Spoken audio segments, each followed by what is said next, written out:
మీరెవరు అంది దూరంగా ఉన్న సాయిని చూస్తూ. నా పేరు తెలియకపోతే పోయింది, నన్ను కూడా మర్చిపోయావా శైలు వెటకారంగా అంటున్నా అతన్ని కోపంగా చూస్తూ. శైలజ నా పేరు అంది సీరియస్గా. ఓ సారీ శైలజ, నిన్ను శైలు అని సాయి ఒక్కడే పిలవాలేమో కదా హేళనగా అన్నాడు ఈసారి. అసలు ఎవరు నువ్వు అంటూ నిశ్చింతగా చూస్తూ గుర్తు తెచ్చుకున్న శైలు. నిన్ను ఎక్కడో చూశాను అని అంటుండగానే, సాగర్ నా పేరు, మీ కాలేజ్ సీనియర్ని, నీ ప్రియుడైన సాయి నన్ను సస్పెండ్ చేసి పంపించాడు అన్నాడు పళ్ళు కొరుకుతూ. శైలుకి ఒక్కసారిగా గుర్తొచ్చింది. ఆ రోజు తను పడిపోతుంటే పట్టుకున్నందుకు సాయి తనని తిట్టడానికి కారణం ఇతనే అని గుర్తొచ్చింది.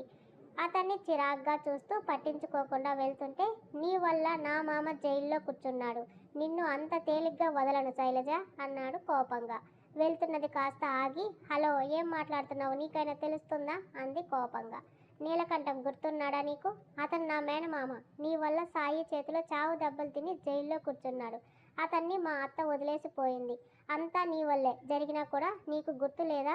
లేక గుర్తు లేనంతగా సాయిగాడితో హోటల్స్ అంటూ ఇలా మాల్స్లో ట్రయల్ రూమ్స్ అంటూ తిరుగుతున్నావా కచ్చాగా అన్నాడు. Shut up idiot, hold your tongue, ఇంకోసారి పిచ్చి పిచ్చిగా మాట్లాడితే పళ్ళు రాలిపోతాయి అంది కళ్ళెర చేస్తూ. అబ్బో, ఉన్న మాట అంటే అంత ఉలుకు ఎందుకు శైలజ? సాయిగాడితో నీ భాగవతం కాలేజ్ మొత్తం అందరికీ తెలుసు, అందుకు కావాల్సిన ప్రూఫ్ కూడా నా దగ్గర ఉంది, చూపించనా మీ రాసలీలల భాగవతం అంటూ ఫోన్లో ఆ రోజు రోడ్డు దగ్గర సాయి శైలుని కిస్ చేసిన ఫోటో చూపించాడు సాగర్. చూస్తున్న శైలు కాళ్ళ కింద భూమి కంపించింది. అవి అన్నీ తను సాయితో ఉన్న ఫొటోస్. ఇవి నీ దగ్గరికి ఎందుకు ఉన్నాయి బొంగురు పోయి గొంతుతో అంది. ఉండటమేంటి, నేనే స్వయంగా నా చేత్తో తీస్తేను అంటూ. నీకు ఇంకో షాకింగ్ న్యూస్ చెప్పనా అన్నాడు. అప్పటికే ఆమె మొహమంతా పాలిపోయింది. ఇటు చూడు అంటూ మధుతో సాగర్ దిగిన సెల్ఫీలు తీసి చూపించాడు. శైలు షాక్ అయింది. మధు అంటున్న ఆమె మాట పూర్తవ్వకుండానే, నీ మామ అంట కదా వాడు అన్నాడు. మా నాన్న దగ్గర రౌడీగా పనిచేస్తున్నాడు, ఇప్పుడు మా డాడీతో కలిసి ఉన్నాడు. నీ ఫోటో ఒకసారి వాడి ఫోన్లో చూశాను, అడిగితే వాడి కాబోయే పెళ్ళానివి అని చెప్పాడు. భలే దొరికావే, ఇక్కడ సాయితో తిరుగుతూ అక్కడ వాడిని పెళ్లి చేసుకోవడానికి రెడీ అవుతున్నావు. నీకు ఇంతమందిని మెయింటైన్ చేసే అలవాటు ఉందని తెలియక నేను కామ్గా ఉన్నాను. ఇక మీదట నేను వాళ్ళతో జాయిన్ అవుతాలే. నీ కన్వీనియంట్ని పట్టి చెప్పు ఎప్పుడు ఎక్కడికి రావాలో. వాళ్ళలా రోజంతా అవసరం లేదులే, 1 గంట వస్తే చాలు నాకు అన్నాడు వికృతంగా నవ్వుతూ. వెంటనే అతని చెంప చెల్లుమనిపించింది శైలు. ఊహించని ఆ పరిణామానికి తుల్లిపడ్డాడు సాగర్. ఒక ఆడపిల్ల కొట్టిందన్న అతని అహంకారం దెబ్బతినడంతో శైలు మీదకు వెళ్ళబోయాడు. కానీ అప్పటికే శైలు వెళ్ళిపోయింది అక్కడి నుంచి. చుట్టూ చూశాడు, ఎక్కడా లేదు తను. శైలజ, ఇవి ఎక్కడ ఎవరికి ఇవ్వాలో నాకు బాగా తెలుసు. ఇప్పటి వరకు ఆ సాయిని నాకు శత్రువు అనుకున్నాను, ఇక మీదట నువ్వు కూడా నా ఎనిమివే, చూస్తా మీ ఇద్దరి సంగతి అంటూ విసవిస అక్కడి నుంచి వెళ్ళిపోయాడు సాగర్. ఆ ఫొటోస్ మధు కనుక చూస్తే ఊహించడానికి భయపడింది శైలు. మాల్ దాటుకుని ఫాస్ట్గా బయటకు వచ్చేసింది. రోడ్డు మీద ఒక్కటే నడుస్తూ ఎటో ఆలోచిస్తుంది. ఇక్కడ బిల్ క్లియర్ చేస్తూ శైలు కోసం ఒక 10 pairs ఆఫ్ కుర్తీ చుడిదార్స్ అన్నీ తీసుకున్నాడు సాయి సుప్రియ హెల్ప్తో.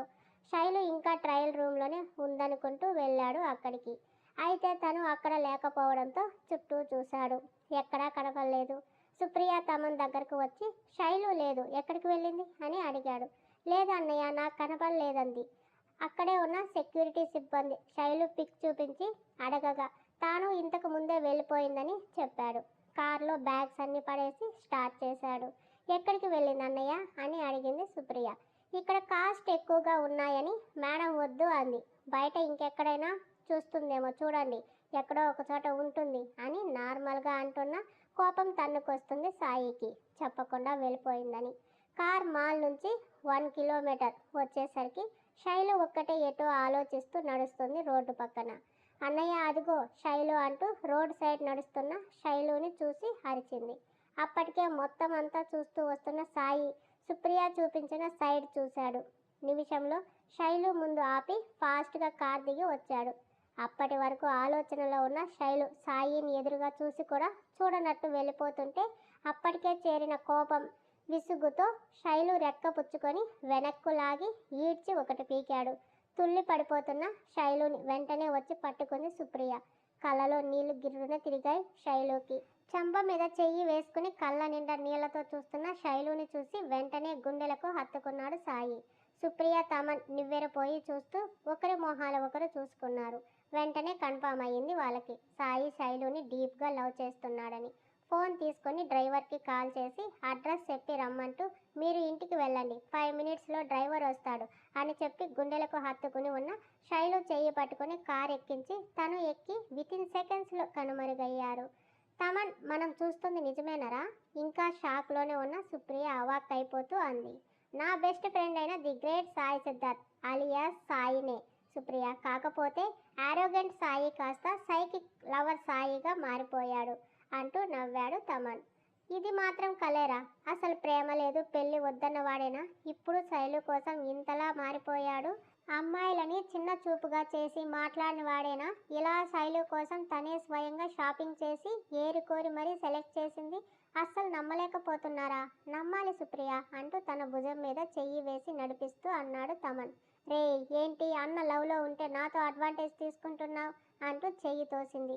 అబ్బా ఏంటే ఇన్ని రోజులు మీ అన్నగాడు ప్రేమ అంటే పాములా చూసి పగబడతాడని నీ మీద ప్రేమ ఉన్నా నాలోనే దాచుకున్నాను వాడికి భయపడి. కానీ ఇప్పుడు నా సాయిగాడే లవ్లో పడి మునిగి మునకలేస్తుంటే నేను ఎందుకు నీళ్లు లేని చెట్టులా ఎండిపోవడం? రే అన్న ఇంకా శైలుకి ప్రపోజ్ చేయను లేదు, తను ఒప్పుకోను లేదు, మధ్యలో నువ్వు కలలు కనమాకు.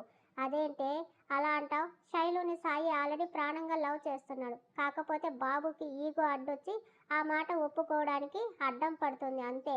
వన్స్ వాడు శైలు లవ్ చేస్తున్నట్టు డిసైడ్ అయ్యి ఫిక్స్ అయ్యాడే అనుకో, నెక్స్ట్ మినిట్ శైలుని వదినగా మీ ఇంట్లో అడుగు పెడుతుంది. ఇట్స్ మై ఛాలెంజ్ అన్నాడు చాలా నమ్మకంగా.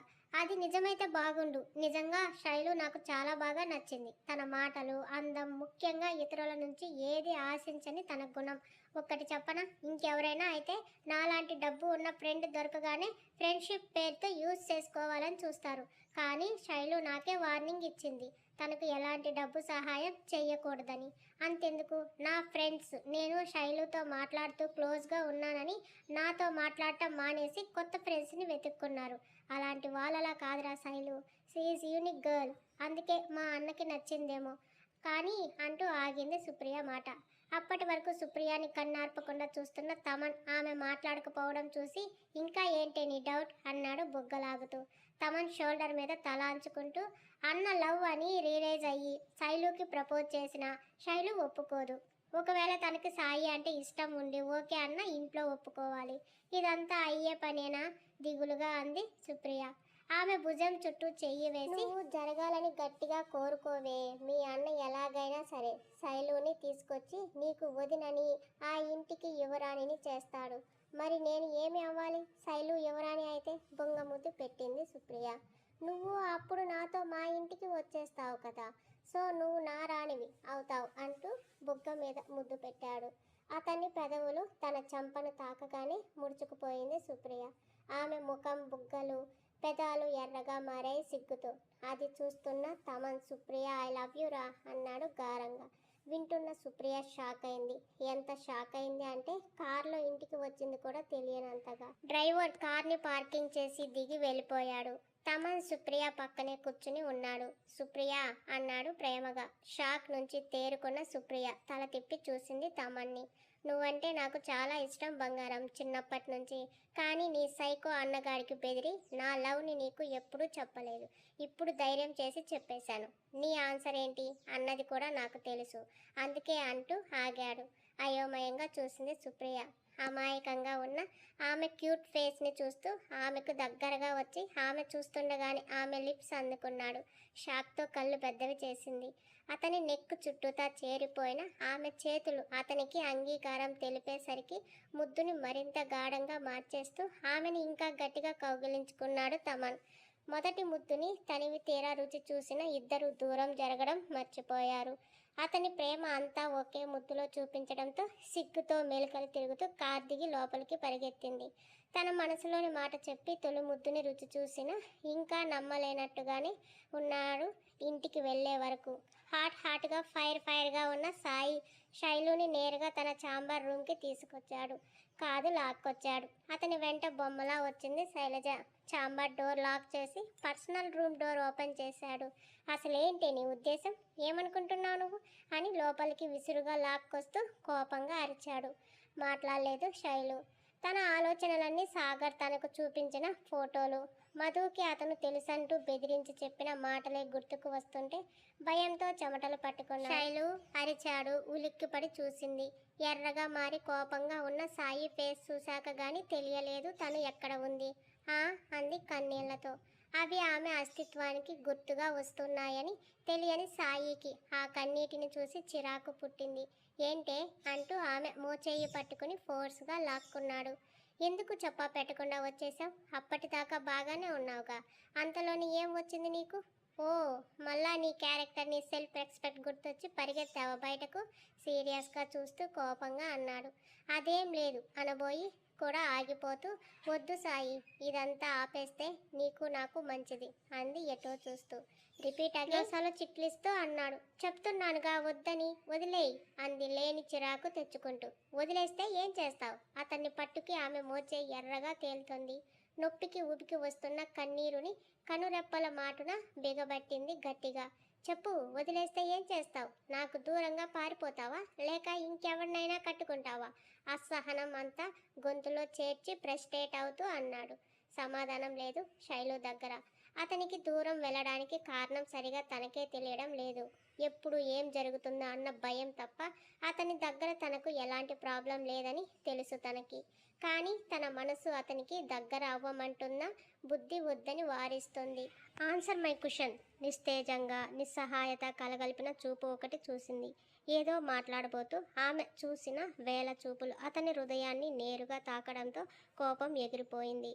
ఆమెను కౌగిల్లో బంధిస్తూ, ఏం జరిగింది? నువ్వు సడన్గా ఎందుకు ఇలా బిహేవ్ చేస్తున్నావు? Anything wrong? కనుబొమ్మలు ముడిపడుతున్నా అతన్ని సూటిగా చూడలేకపోయింది. ఏదైనా ప్రాబ్లం ఉంటే నేను సాల్వ్ చేస్తాను, భయపడకుండా చెప్పు అనునయనంగా అడిగాడు. ఏం లేదు అంది. ఒకవేళ సాగర్ చెప్పిన మాటలు, అతను చూయించిన ఫోటోలు సాయికి చెప్పి చూపిస్తే ఖచ్చితంగా వాడిని చంపడానికి కూడా వెనుకాడడు, అది కన్ఫామ్. అయితే ఇక్కడ తను భయపడేది సాగర్కి కాదు, ఆ మధుకి. ఆ ఫోటోలు అతను చూస్తే ఏమవుతుంది అనేది తన భయం. అదీ కాక సాగర్ చంప చెల్లుమనిపించి వచ్చింది. వాడు మధుని కలిస్తే, ఆ ఫొటోస్ చూపిస్తే, ఇవన్నీ సాయికి తెలిస్తే ఫస్ట్ నాశనం అయ్యేది తన స్టడీ అండ్ తన లైఫ్. సాయి కోపానికి ఏం చెప్పినా వినడు, తనకు నచ్చిందే చేస్తాడు. దానికి ప్రతిఫలం తనే అనుభవించాల్సి వస్తుందని ఆమె భయం. అందుకే సాయి ఎంతగా అడిగినా అతనికి చెప్పడానికి ఆమె మనసు ఒప్పుకోవడం లేదు. ఏం లేకుంటే ఎందుకు ఇలా చేస్తావు? ఇంతకు ముందే కదా చెప్పాను, నీ గురించి కానీ నా గురించి కానీ ఆలోచించి బాధపడొద్దని. మళ్ళీ మళ్ళీ అదే ఆలోచిస్తూ నాకు నచ్చని పనులు చేసి కోపం తెప్పించి ఇదిగో ఇలా చంపకు రెడ్ పెయింట్ వేసేలా చేశావు అంటూ ఫ్రిడ్జ్లోంచి కూల్ ప్యాక్ తీసి ఆమెను తన ఒడిలో కూర్చోబెట్టుకుని ఆమె బుగ్గకి చల్లని ఐస్ ప్యాక్తో మసాజ్ చేశాడు. మండిపోతున్న బుగ్గకి చల్లదనం తగిలి నొప్పి కాస్త తగ్గుముఖం పట్టింది. కోపం లేదా నా మీద? ఒక చేత్తో నడుమును పట్టుకుని ఇంకో చేతితో మసాజ్ చేస్తూ నార్మల్గా అడిగాడు. లేదు అన్నట్టు తల ఊపింది. ఎందుకో తెలుసుకోవచ్చా? కార్నర్ స్మైల్తో అడిగాడు. అతని మనోహరమైన నవ్వుకి తనకు ఊబికి వస్తున్న కన్నీళ్లు ఆనకట్టను తెంచుకుంటూ గట్టిగా చుట్టేసింది సాయిని. అతని గుండెల్లో మొహం పెట్టుకొని మనసులోని బరువు అంతా ఇంకా మోయలేనట్టుగా వెక్కి వెక్కి ఏడుస్తుంది. చేతిలో ప్యాక్ పక్కన పడేసి ఆమె నడుము చుట్టూ చేతులు బిగిస్తూ పొదివి పట్టుకుని మరింత దగ్గరగా హత్తుకున్నాడు. What happened baby? ప్రేమగా ఆమె తల నిమురుతూ అడిగాడు. హార్ట్ దగ్గర అతని షర్ట్ ఆమె కన్నీళ్లతో వెట్గా మారిపోయింది. ఆమెను అలా చూడలేని సాయి గడ్డం పట్టుకుని పైకెత్తి ఏమైంది అన్నాడు మళ్ళీ. అమ్మ వాళ్ళు గుర్తొచ్చారు. వెక్కిళ్ళ మధ్య మాట సరిగా రావడం లేదు. కళ్ళలో కన్నీటి సంద్రం ఉప్పొంగింది. మొదటిసారిగా సాయి హృదయం భారంతో బరువెక్కింది. అతని రాక్ హార్ట్ సైతం ఆమె సున్నితమైన భావాన్ని చూసి కరిగిపోతుంది. అతని చెయ్యి పట్టు మరింతగా గట్టిగా చుట్టేసింది ఆమెను. తనలో కరిగించుకుని తన దాన్ని చేసుకుని ఆమె పడుతున్న మానసిక సంఘర్షణని తరిమి కొట్టాలని అనిపించింది సాయికి. మరొక క్షణం అలాగే ఉంటే అదే చేసేవాడేమో. అప్పటికే అతనికి తన మనసుని రాసిచ్చిన శైలు అతనికి దూరం జరగకపోయి ఉండుంటే. అక్కడి నుంచి ఫాస్ట్గా బయటకు వచ్చేసింది. శైలు మనసు మైండ్ మధ్య తన హృదయం బాధతో నలిగిపోతుంటే అతనికి ఎక్కడ లొంగిపోతుందోనని భయంతో ఉండలేక వచ్చేసింది. ఆమె వెంట వెళ్ళలేదు సాయి. అతనికి ఇంకా అక్కడే తన ఒడిలోనే శైలు ఉందన్న భావం. ఆమె చూసిన నిస్సహాయ చూపులు, బెల్లగా మాట్లాడిన మాటలే మనసులో కదలాడుతుంటే గుండెను పిండిన బాధ ఒకటి చేరి కదలకుండా చేసింది. శైలజ వెళ్ళాక బెడ్ మీద కూర్చున్న సాయి పైకి లేచి తలలోకి చేతులు పోనించి గట్టిగా అరిచాడు. ఎప్పుడూ లేనిది శైలు చెప్తుంటే ఎందుకు ఇంత ఎమోషనల్ అవుతున్నాను? సెంటిమెంట్ సినిమాలన్నీ నా దగ్గర పని చేయవు. నాకు కావాల్సింది శైలు మాత్రమే, అంతేకాని తన కష్టాలు కన్నీళ్లు కాదు. ఎంత ఏడ్చి నన్ను మెల్ట్ చేయాలని చూసినా నేను మారకూడదు. నా నుంచి తప్పించుకోవడానికి నన్ను డైవర్ట్ చేయాలని చూస్తున్నట్టు ఉంది. అదే గాని నిజమని తెలిస్తే ఈ సాయి అంటే ఏంటో చూపిస్తా దానికి. దాని వెనుక ఉన్న చెత్త కోసం ఏడ్చి డ్రామా చేస్తుంది. ఆ చెత్తను అంతా డంప్ యార్డ్లో పడేయాలి ముందు. లేదు, ఇలాంటి ఎమోషనల్ బ్లాక్మెయిల్స్ నా దగ్గర పనిచేయవు. అది అస్సలు ఎందుకు అంత ఫాస్ట్గా మాల్ నుంచి వచ్చింది? ఆ విషయం కనుక్కోవాలి ముందు అనుకుంటూ ఫాస్ట్గా కిందకు వచ్చి హాస్టల్కి కార్ తిప్పాడు. రూమ్కి వచ్చిన శైలుకి సాగర్ చెప్పిన మాటలే పదే పదే గుర్తొస్తుంటే భయం కంగారు కలుగుతుంటే ఏం చేయాలో తెలియక తల పట్టుకు కూర్చుంది. అప్పుడే కాలేజ్ నుండి వచ్చిన రేష్మ శైలు తల పట్టుకుని ఉండటం చూస్తూ, శైలు ఏమైందే అంది దగ్గరకు వస్తూ. ఏం లేదు, కొంచెం హెడేక్గా ఉందంటూ నేను కాసేపు పడుకుంటానంటూ పడుకుంది. అప్పుడే శైలు ఫోన్ రింగ్ అవుతుంటే తనని డిస్టర్బ్ చేయలేక రేష్మ లిఫ్ట్ చేస్తూ హలో అంది. సాయి, శైలు ఎక్కడికి వెళ్ళింది అని అడిగాడు కాస్త సీరియస్గా. తను హెడేక్గా ఉందని నిద్రపోతుంది సాయి చెప్పింది చిన్నగా. ఓకే అని కింద వాచ్మ్యాన్ దగ్గర తన షాపింగ్ బ్యాగ్స్ ఉన్నాయి, వచ్చి తీసుకెళ్ళంటూ కాల్ కట్ చేసి వాచ్మ్యాన్కి మనీ ఇచ్చేసి అక్కడి నుంచి ఫాస్ట్గా వెళ్ళిపోయాడు. ఎప్పట్లానే మార్నింగ్ లేచిన శైలు ఫ్రెష్ అవ్వడానికని సెల్ఫ్ ఓపెన్ చేసింది. అంతే, బ్యాగ్స్ అన్ని కాళ్ళ మీద పడిపోయాయి. ఏంటి ఇవన్నీ అంటూ తెరిచి చూసింది. అన్ని బ్రాండెడ్ కుర్తీ ఇంకా చుడిదార్స్, వాటికి మ్యాచింగ్గా శాండిల్స్, నెంబర్ ఆఫ్ పేర్స్ ఉన్నాయి. చూస్తున్న శైలు ఆశ్చర్యంగా అడిగింది రేష్మని, ఎవరివి ఇవన్నీ అంటూ. ఎవరివి ఏంటి శైలు, నీవే, సాయి నీ కోసం తీసుకున్నవై అంది. అప్పుడు వెలిగింది ఆమెకి బల్బ్. బిల్ కోసం వెతికింది. అడుగున ఎక్కడో ఉంది. తీసి చూస్తే అక్షరాల 25,000 అని ఉంది. చూస్తున్న శైలు షాక్ అయింది. బాప్రే, ఇంత కాస్ట్ పెట్టి ఎందుకు కొన్నాడు అని కోపంతో బిల్ని నలిపేసింది ప్రెస్టేషన్తో. మళ్ళీ అంతలోని అడిగితే గొడవ పడతాడు, ఎదిరిస్తే ముద్దు పెడతాడు, వీటితో ఎలా వేగాలో అని అనుకుంటూ అన్నింటినీ ర్యాక్లో పెట్టి తన బ్యాగ్లో ఉన్న డ్రెస్ తీసుకుని ఫ్రెష్ అవ్వడానికి అని వెళ్ళింది. ఫ్రెష్ అయి మెస్లో పెట్టిన 2 ఇడ్లీలను తినలేక తిన్నామనిపించి రేష్మాతో కలిసి కాలేజ్కి స్టార్ట్ అయింది. అందరూ ఫుల్ జోష్గా ఉన్నారు. కాలేజీలో డెకరేషన్స్ చేస్తూ పెద్ద పెద్ద డీజే బాక్సులు సాంగ్స్ వింటూ హుషారుగా అరేంజ్మెంట్స్ చేస్తున్నారు సీనియర్లు జూనియర్లు కలిసి. కొందరు వెల్కమ్ చెప్పడానికి ఎంట్రన్స్ దగ్గర ఫుల్ లైటింగ్స్ అవి చూస్తుంటే మిగతా వాళ్ళు ఆడిటోరియంలో స్టేజ్ దగ్గర, కొందరు గ్రౌండ్లో కలియాడుతూ తిరుగుతూ పాటలు పాడుకుంటూ సరదాగా ఉన్నాడు. శైలుకి కొత్తగా కనబడుతుంది కాలేజ్ అంతా. క్లాసులు ఎలాగో జరగవు కాబట్టి తను కూడా రేష్మాతో కలిసి వాళ్ళు డ్యాన్స్ ప్రాక్టీస్ చేసే హాల్లోకి వెళ్ళింది. అప్పటికే అక్కడ సుప్రియ, తమన్, కొంతమంది స్టూడెంట్స్ ఉన్నారు డ్యాన్స్ ప్రాక్టీస్ చేస్తూ. శైలుని చూడగానే సుప్రియ పరిగెత్తుకుంటూ వచ్చి హగ్ చేసుకుని, ఉన్నట్టుండి ఎక్కడికి వెళ్ళిపోయావు నువ్వు? నిన్న ఎంత టెన్షన్ పడ్డామో తెలుసా? నీకోసం అంతా వెతుకుతూ వస్తుంటే రోడ్డు దగ్గర కనబడ్డావు, ఏమైంది నీకు అంది చిరుకోపంగా.